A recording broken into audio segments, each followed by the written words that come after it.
चलिए next question start करते हैं। गेट 2008 में आया था क्वेश्चन, ठीक है, कि ए स्टील बार है कोई 10 बाई 50 का, 10 बाई 50 का स्टील बार है, ठीक है। इस कैंटिलीवर्ड विद 2 M12 के बोल्ट हैं P और Q, ठीक है, to a support of static load 4 kilo newton, 4 kilo newton का स्टैटिक लोड लगा हुआ है, ठीक है। अब जो ये स्टील बार है 10 बाई 50 का है, मतलब रेक्टेंगल बार होगा कोई, और ये किसी कॉलम पे अटैच होगा, बोल्ट के थ्रू इसको कनेक्ट कर रखा है, ठीक है। P और Q 2 बोल्ट हो गए, 4 किलो न्यूटन का यहाँ पर कोई स्टैटिक लोड लगा होगा। तो दो चीज़ें पूछी हैं, primary and secondary shear loads on bolt P पर, प्राइमरी लोड और सेकेंडरी शियर लोड पूछा हुआ है, प्राइमरी शियर लोड और सेकेंडरी शियर लोड। और पूछा है resultant shear stress on the bolt P, और रिजल्टेंट शियर स्ट्रेस पूछा है बोल्ट P पर, कि क्या होगा रिजल्टेंट शियर स्ट्रेस, ठीक है। इसमें प्राइमरी शियर स्ट्रेस लग रहा है और सेकेंडरी शियर स्ट्रेस लग रहा है, दोनों शियर स्ट्रेस लग रहे हैं, मतलब कि इससे पहले वाले क्वेश्चन मैंने आपको बताया था। अब ये जो लोड है, इन जो 2 बोल्ट लगे हुए हैं, इन पे क्या कहते हैं, कोई ना कोई लोड लगाएगा, और ये 2 बोल्ट कोई ना कोई रजिस्टिंग फोर्स देंगे, जो रजिस्टिंग फोर्स होगा वही क्या कहते हैं स्ट्रेस जनरेट करेगा, ठीक है। तो जो ये लोड लगा है 4 किलोमीटर का, ये 2 बोल्ट है, ठीक है। तो इनका जो सेंटर ऑफ ग्रेविटी है CG, यानी अब जैसे ये बोल्ट है और ये कहीं अटैच है बोल्ट से, इन्होंने असेंबल हो रखा है ये, तो इनका कहीं सेंटर ऑफ ग्रेविटी होगा, जो ये 4 किलो न्यूटन का फोर्स जो है उस सेंटर ऑफ ग्रेविटी पे लगेगा टोटल, ठीक है। तो सेंटर ऑफ ग्रेविटी ये मिडिल में आएगा कहीं यहाँ से। अब जैसे ये 400 mm का डिस्टेंस है, यहाँ जितनी भी डिस्टेंस है वो mm में दे देंगे, 100, 400, 400, ठीक है। तो ये मिडिल में आएगा कहीं, क्योंकि यहाँ से देखो ये 400 है, तो यहाँ से ये 200 डिस्टेंस, यहाँ से 200, यहाँ से 100, यहाँ से 100, तो एक टाइप का सिमेट्री हो गया। तो हमको बिना निकाले पता चल रहा कि सेंटर ऑफ ग्रेविटी यहाँ से सेंटर में आए। अगर कोई बहुत सारे बोल्ट होते तो निकालने की जरूरत पड़ती तो निकालते उसको, जिस तरह से निकालते हैं सेंटर ऑफ ग्रेविटी, ठीक है, CG। तो यहाँ पर ये CG हो गया इसका, ठीक है। यहाँ से 200 डिस्टेंस है P से, यहाँ से Q से 200 है, यहाँ ये मतलब सिमेट्री हो गया, तो हमें पता है कि यहाँ पर CG आएगा। अब जो ये लोड लगेगा टोटल लोड CG पे लगेगा, ठीक है। अगर मैं जो ये लोड 4 किलो न्यूटन का है, तो ये टोटल लोड यहाँ पर CG पे आएगा इसकी, ठीक है, जो ये यहाँ पर दे रखा है स्ट्रक्चर। तो जो ये यहाँ पर लोड आएगा CG पे, अब देखो ये बोल्ट का क्रॉस सेक्शन दे रखा है, ये क्रॉस सेक्शन है, ठीक है, ये क्रॉस सेक्शन है, परपेंडिकुलर एक्सिस है, और लोड इसके परपेंडिकुलर लग रहा है इस एक्सिस के, तो एक शियर लोड आएगा। तो ये शियर लोड ये आया, मान लो ये P1 आया, ठीक है। अब ये लोड एक टॉर्क क्रिएट करेगा, क्योंकि ये परपेंडिकुलर है और यहाँ पे ये लोड लगा हुआ है, तो इसके क्योंकि ये जो लोड है इस एक्सिस के परपेंडिकुलर है, तो ये टॉर्क क्रिएट करेगा। अगर इसकी पैरेलल होती है मोमेंट क्रिएट करता, तो परपेंडिकुलर है टॉर्क क्रिएट करेगा, ठीक है, टॉर्क आएगा। इस P1 की वजह से डायरेक्ट शियर स्ट्रेस आएगा, और इस P2 और ये लोड की वजह से टॉर्क क्रिएट होगा, ठीक है। तो जो ये P1 और P2 है दोनों इक्वल हैं और अपोजिट इन डायरेक्शन है, equal and opposite in direction, जो इस 4 किलो न्यूटन के बराबर है, ठीक है। तो यहाँ पर ये आ गया। अब जो पहली वो है, मैं बताता हूँ कैसे। तो इसमें मैं, ठीक है, तो जो P1 है वो इक्वल एंड P2 के बराबर है, और ये बराबर है 4 किलो न्यूटन के, ठीक है। क्योंकि मैंने जो ये लोड है ना, यहाँ पर ट्रांसफ़र कर दिया इस सी जी पर। इस सी जी पर एक डायरेक्ट लोड आ गया इसकी वजह से, और इसकी वजह से एक टॉर्क जनरेट होगा यहाँ पर क्लॉकवाइज डायरेक्शन में। ठीक है, तो जो ये लोड है मैंने कंप्लीटली सी जी पर ट्रांसफ़र कर दिया। तो ये P1 की वजह से एक डायरेक्ट लोड आएगा, और जो P2 है वो 4 किलो न्यूटन के साथ मिलकर एक टॉर्क क्रिएट करेगा। तो जो P1 और P2 इक्वल एंड अपोजिट हैं, और क्या कहते हैं 4 किलो न्यूटन के बराबर हैं। तो अब देख, तो ये और जो ये डिस्टेंस है सेंटर ऑफ ग्रेविटी से 4 किलो न्यूटन की डिस्टेंस, इसेंट्रिसिटी जो टॉर्क क्रिएट करेगा कितनी है, यहाँ से लेके यहाँ तक 1700, यहाँ तक 100, और यहाँ 100 से लेके ये कितनी 200, मतलब कितनी हो गई 2000 mm हो गई। अब जो लोड P1 है, जो डायरेक्ट लोड है, डायरेक्ट शियर लोड है, इसकी वजह से क्या इफेक्ट आएगा ये देखते हैं पहले। इफेक्ट ऑफ P1, तो P1 क्या इफेक्ट करेगा कि ये जो दो बोल्ट हैं, इन दो बोल्टों पे इक्वली डिवाइड करेगा लोड। ठीक है, क्योंकि दोनों सेम डिस्टेंस पर हैं 200, और बोल्ट भी सेम है, क्रॉस सेक्शनल एरिया भी सेम है। तो जो ये यहाँ पे एक प्राइमरी लोड आएगा, यहाँ पर भी एक प्राइमरी लोड आएगा, प्राइमरी फोर्स, यहाँ प्राइमरी फोर्स, और दोनों इक्वल होंगे। तो जो ये इफेक्ट ऑफ P1 है ना, ये होगा, अगर हम P निकालें तो P1 डिवाइडेड बाई 2, तो P1 कितना है 4 किलो न्यूटन,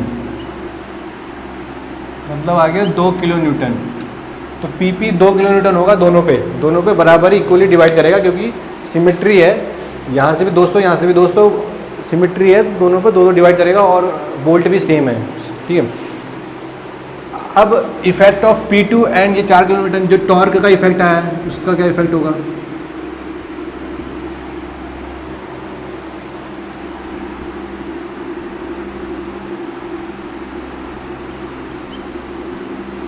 मतलब इफेक्ट ऑफ P2, और ये मान लो ये F है, तो ये टॉर्क जनरेट करेगा। तो टॉर्क कितना होगा 4 किलो न्यूटन, और ये डिस्टेंस कितनी है सेंटर ऑफ ग्रेविटी से 2000, तो ये कितना आया 4 दूनी 8, 6 न्यूटन mm। ठीक है, एक टॉर्क आ गया। अब इस टॉर्क की वजह से इनमें भी सेकेंडरी लोड लगेगा, क्योंकि जब ये क्लॉकवाइज जा रहे हैं, तो ये भी जो लोड होंगे ये भी क्लॉकवाइज जाने की कोशिश करेंगे ना। ठीक है, जब ये पूरा क्लॉकवाइज घूम रहा है, तो ये बोल्ट जो है ये भी क्लॉकवाइज रोटेट करने की, उसी डायरेक्शन में रोटेट करेगा। तो इसकी वजह से एक सेकेंडरी लोड लगेगा टॉर्क की वजह से। तो वो अब देखो, ये लोड अगर मैं यहाँ पर लगाऊंगा और ये परपेंडिकुलर इसकी एक्सिस होगी, तो ये इस पॉइंट के अलोंग टॉर्क क्लॉकवाइज ऐसे लगेगा, तो लोड ऐसे लगेगा। तो ये सेकेंडरी लोड हो गया, मतलब PSQ। ठीक है, और इस पे जो सेकेंडरी लोड लगेगा वो क्लॉकवाइज ऐसे जा रहा है, तो ये डिस्टेंस और ये इस पॉइंट के थ्रू ये ऐसे जाएगा, तो ये सेकेंडरी लोड यहाँ पर ऐसे लगा। ठीक है, तो अगर मैं सेकेंडरी शियर लोड निकालूं P पे, अगर मैं P पे सेकेंडरी शियर लोड निकालूं,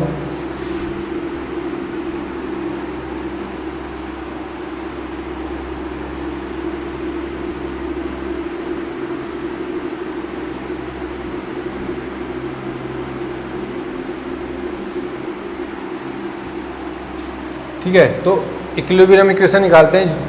इक्विलिब्रियम इक्वेशन होगी कि ये जो इसकी वजह से जो टॉर्क लगा है और इन बोल्टों पे जो टॉर्क लगा है दोनों इक्वल होंगे।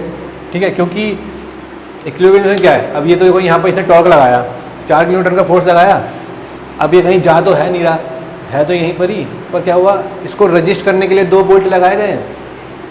ठीक है, इसको रजिस्ट करने के लिए, इस टॉर्क को रजिस्ट करने के लिए तो ये 2 बोल्ट लगे हैं, तो ये जो इसको रोटेट नहीं करने दे रहे हैं, जो इसको रोटेट नहीं करने दे रहे हैं, तो इसको रोटेट क्यों नहीं करने दे रहे हैं, क्योंकि ये दोनों बोल्ट मिलके जो सेंटर ऑफ ग्रेविटी पे जो टॉर्क लगा हुआ है इसको रजिस्ट कर रहे हैं। ठीक है, तो इन 2 बोल्टों का योग, इन 2 बोल्टों का जो टॉर्क जनरेट होगा उनका जो सम है वो इसके द्वारा जो टॉर्क जनरेट किया गया है उसके बराबर होगा नहीं होगा, क्योंकि ये रोटेट तो कर नहीं रहा। ठीक है, इक्विलिब्रियम इक्वेशन होगी नहीं होगी। तो इन दोनों के द्वारा क्या कितना टॉर्क जनरेट किया गया इस पॉइंट के अलोंग। देखो ये सेकेंडरी शियर लोड है पी एस। अब देखो एक बार बता दूं, इस सी जी से इस बोल्ट की डिस्टेंस मान लो ये, मान लो ये R1 है, ये R2 है। ठीक है, R1 कितना है, R1 और R2 दोनों बराबर हैं, 200 mm है। ठीक है, R1 और R2 दोनों बराबर हैं, वोल्ट भी सेम है। तो जो ये सेकेंडरी लोड होगा ना PSP और PSQ, ये दोनों भी इक्वल होंगे क्योंकि सिमिट्री है। तो सेकेंडरी शियर लोड होगा ये और ये दोनों इक्वल होंगे क्योंकि सेंटर से डिस्टेंस भी सेम है। ठीक है, सेंटर से डिस्टेंस सेम है। तो अब इन 2 बोल्टों से जो टॉर्क जनरेट हुआ वो निकालते हैं। क्या होगा, PSP multiplied by R1 plus PSQ multiplied by R2। ठीक है, अब मैंने ना, क्योंकि देखो अब आप कहोगे कि यार ये भी क्लॉकवाइज जा रहा है और ये भी क्लॉकवाइज जा रहे हैं, तो क्लॉकवाइज ऐड हो गया। तो मैंने कैलकुलेशन को इजी बनाने के लिए मैंने ये मान लिया कि जो जिस डायरेक्शन में रोटेट हो रहा है ना उसी डायरेक्शन में ही मैं उसको कैलकुलेशन को लेने के लिए उसी डायरेक्शन में ही ले लेता हूँ। वैसे कोई अगर मैं अपोजिट डायरेक्शन में लूँगा तो कोई दिक्कत नहीं है। अगर मैं इसको ऊपर लूँगा कि अगर हमको इसको रजिस्ट करवाना है, दिखाना है कि इसको रोक रहा है, तो इसको ऊपर ले लूँगा, इसको नीचे ले लूँगा, तब भी बात वही आएगी। ठीक है, तो ये इक्वल हो गया, किसके हो गया इक्वल, जो ये 4 किलोमीटर की वजह से लगा हुआ है टॉर्क, 4 × 10⁻³ और कितना हो गया 2000। अब PSP PSQ दोनों बराबर है, R1 R2 भी दोनों इक्वल हैं, तो 2 PSP मल्टीप्लाइड बाई R1 कितना है 200, ये कितना हो गया 8 × 6। तो यहाँ से PSP की वैल्यू आ जाएगी 2 मल्टीप्लाइड बाई 4, तो दूनी 4 दूनी 8। हाँ ठीक है, ये आ गई, कितनी आ गई 20 किलो न्यूटन। पहले क्वेश्चन में पूछा प्राइमरी है secondary shear load bolt P, तो हमको प्राइमरी लोड मिल गया 2 किलो न्यूटन और सेकेंडरी लोड मिल गया 20 किलो न्यूटन, पहला वो निकल गया। दूसरे में पूछा है resultant shear stress on the bolt P, resultant shear stress पूछा है, तो पहले हम रिजल्टेंट शियर लोड निकालेंगे। इसमें सेकेंडरी शियर, अब देखो P पे निकालना है, प्राइमरी शियर लोड ये लगा हुआ, सेकेंडरी शियर लोड ये लगा हुआ। ठीक है, प्राइमरी शियर लोड ये लगा हुआ है और सेकेंडरी शियर लोड ये लगा हुआ है। तो कितना एंगल दे रखा है 180 का है इन दोनों वेक्टर के बीच में। वेक्टर इक्वेशन अगर लगाएं दोनों का एंगल 180 डिग्री है, तो थीटा हो गया 180। अब मैं रिजल्टेंट शियर लोड निकालूं,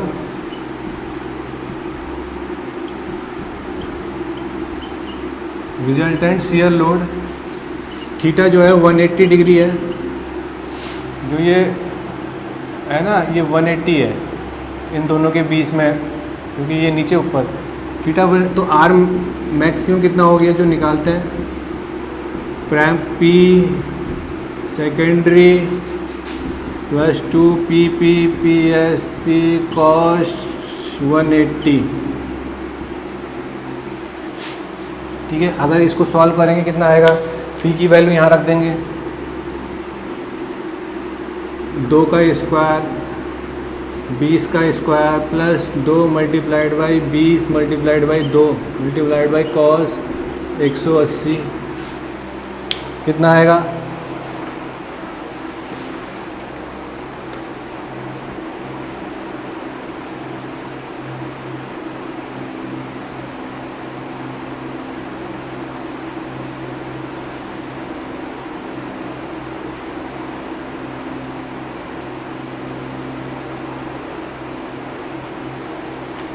तो ये आ गया 18 किलो न्यूटन। ठीक है, 18 किलो न्यूटन आ गया रिजल्टेंट। अब पूछा है कि रिजल्टेंट शियर स्ट्रेस कितना होगा बोल्ट पी पे। शियर स्ट्रेस क्या होगा? शियर स्ट्रेस क्या होगा कि resultant shear load divided by area. Area कितना है? Pi by 4। डायमीटर, बोल्ट का डायमीटर कितना है? M 12 के बोल्ट दे रखा है, मतलब जो ये 12 का बोल्ट दे रखा है, तो 12 हो गया डायमीटर इसका, 12 का स्क्वायर। ठीक है, तो कितना आया? अगर मैं 18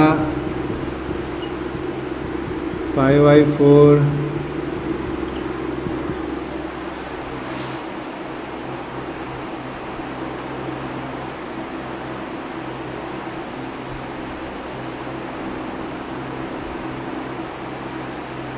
तो यह है 159 मेगा पास्कल।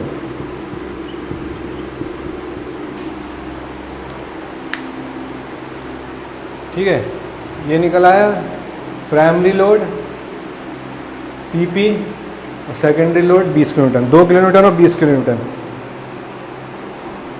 ठीक है,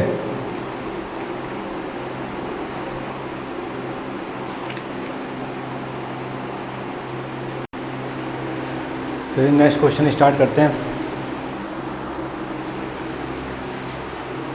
गेट 2014 में ये क्वेश्चन आया हुआ था। ठीक है, इसमें लिखा है कि फॉर द 3 बोल्ट सिस्टम।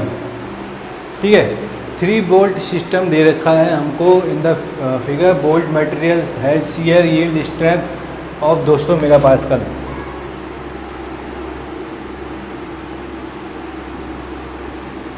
जो बोल्ट है उसका जो मटेरियल है उसका जो शियर यील्ड स्ट्रेंथ है वो 200 मेगा पास्कल है।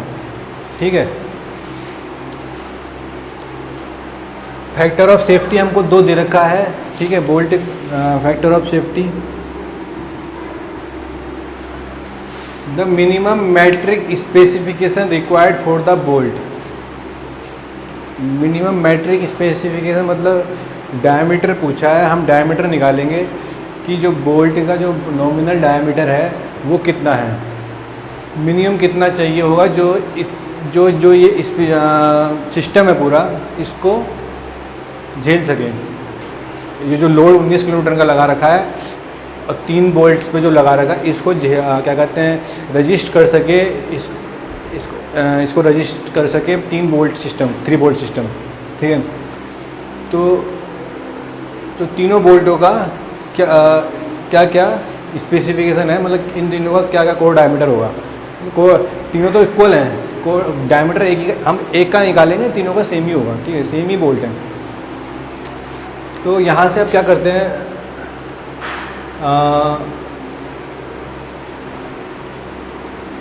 कोई भी एक मैं बोल्ट पकड़ लेता हूँ। ठीक है, तीनों में इक्वली डिवाइड होगा लोड। 19 किलो न्यूटन का लोड लगा हुआ है, तो 19 किलो न्यूटन का लोड जो होगा वो तीनों में इक्वली डिवाइड होगा।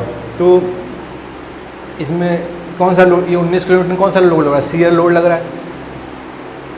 एक्सेज ये है परपेंडिकुलर टू एक्सेज, अगर परपेंडिकुलर टू एक्सेज लगेगा तो शियर लोड। ठीक है, एक्सेज ये है बोल्ट की और इसके परपेंडिकुलर लोड लग रहा है तो शियर लोड लगेगा। ठीक है, तो शियर लोड लग रहा है। ठीक है, मान लो शियर लोड की वजह से फेल होगा, एक ही लोड लग रहा है नहीं, क्योंकि इसमें कोई इसेंट्रिसिटी तो नहीं है, क्योंकि ये जो लोड है इस एक्सेस को काटते हुए जा रही है। अगर ये लोड इस एक्सेस से थोड़ा बाहर होती, इस एक्सेस के अगर थोड़ा इसेंट्रिक होती, डिस्टेंस पे होती, इस एक्सेस को काटती नहीं, तो इसेंट्रिक से लोड भी लगता है। ठीक है, तो अभी इसमें कोई और दूसरा लोड नहीं लग रहा है, केवल एक डायरेक्ट लोड लग रहा है, डायरेक्ट शियर लोड। तो तो हम इसमें निकालेंगे डायरेक्ट, इस बोल्ट में डायरेक्ट शियर लोड निकालूंगा मैं। मान लो डायरेक्ट शियर लोड है, प्राइमरी लोड मैं कह देता हूँ 19 किलो न्यूटन का है, डिवाइडेड बाई 3, ठीक है, 19/3 किलो न्यूटन। अगर मैं इस लोड की बात करूँ, तीनों में इक्वली डिवाइड होगा पीपी, ठीक है। हमको, ठीक है, तो इसमें शियर स्ट्रेस, इस जो ये बोल्ट है इसमें कितना डायरेक्ट शियर स्ट्रेस होगा। अगर मैं इसमें मैक्सिमम शियर स्ट्रेस निकालूँ, डायरेक्ट शियर स्ट्रेस मैक्सिमम, तो लोड, प्राइमरी लोड और डिवाइडेड बाई π/4 d², इस बोल्ट का डायमीटर, ठीक है, 19/3 मल्टीप्लाइड बाई 10, ठीक है, π/4 d हमको निकालना है। तो जो ये मैक्सिमम शियर स्ट्रेस इसमें आया है, तो ये जो मैक्सिमम शियर स्ट्रेस है, तो जो हमको शियर यील्ड स्ट्रेंथ दे रखा है, टॉप मैक्सिमम लेस देन होना चाहिए या equal less than top permissible, ठीक है। टॉप परमिसिबल क्या होगा, SYS डिवाइडेड बाई एन क्या है, factor of safety. Top permissible क्या होगा, SYS divided by N, factor of safety इसमें ले लेंगे, उससे और सेफ हो जाएगा। तो टॉप मैक्सिमम कितना दे रखा है, यहाँ से टॉप 19/3 × 10⁻³ π/4 d², ठीक है। इसको इक्वल टू कर देते हैं, इक्वल टू SYS कितना है 200 मेगापास्कल और फैक्टर ऑफ सेफ्टी 2, ठीक है।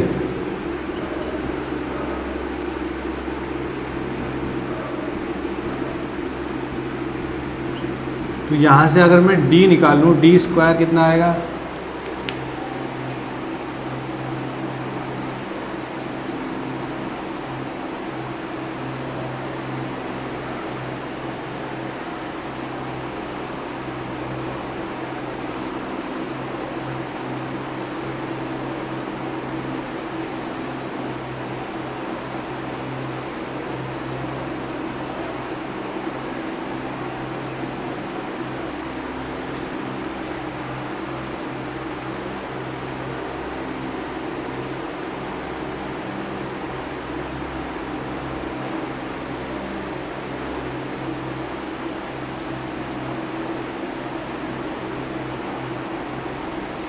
यह आएगा 4 × 19 divided by 100 divided by 3 divided by pi, answer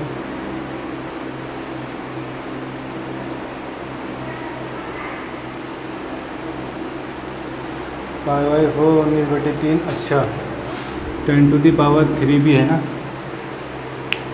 हाँ। तो आएगा 4 × 19 × 10⁻³ divided by 100 divided by 3 divided by पाई। तो D जो आएगा यहाँ से 8.97 mm आएगा। अब आपको ही पता है कि जो मिनिमम मीट्रिक स्पेसिफिकेशन पूछा है ना, तो ये एक तो इवन नंबर होता है डायमीटर हमेशा। अभी जब भी आप देखोगे ना, ऑड नंबर कभी नहीं आएगा, नॉमिनल डायमीटर जब भी निकालते हैं तो इवन नंबर होता है, और होल नंबर होता है, कोई भी दशमलव उसमें पॉइंट नहीं आता है, ठीक है। डेसिम एक होल नंबर होगा। तो इसमें मैं अगर D इसको और इससे और इस फेस में लिख लिए, इससे कम तो ले नहीं सकते, क्योंकि 8 mm अगर मैं ले लूँगा तो पर इसको मिनिमम चाहिए 8.97, तो फेल हो जाएगा। तो हम ज़्यादा ही लेंगे, तो 10 9 ना लेके, क्योंकि इवन नंबर लेना है तो 10 mm, ठीक है। तो 10 mm लेंगे। तो ये जो डायमीटर, नॉमिनल डायमीटर 10 mm आ गया। तो इसका तो ये पूछा इसने मिनिमम मीट्रिक स्पेसिफिकेशन। तो जो मिनिमम मीट्रिक स्पेसिफिकेशन, अब आपको पता है कि कैसे शो करते हैं।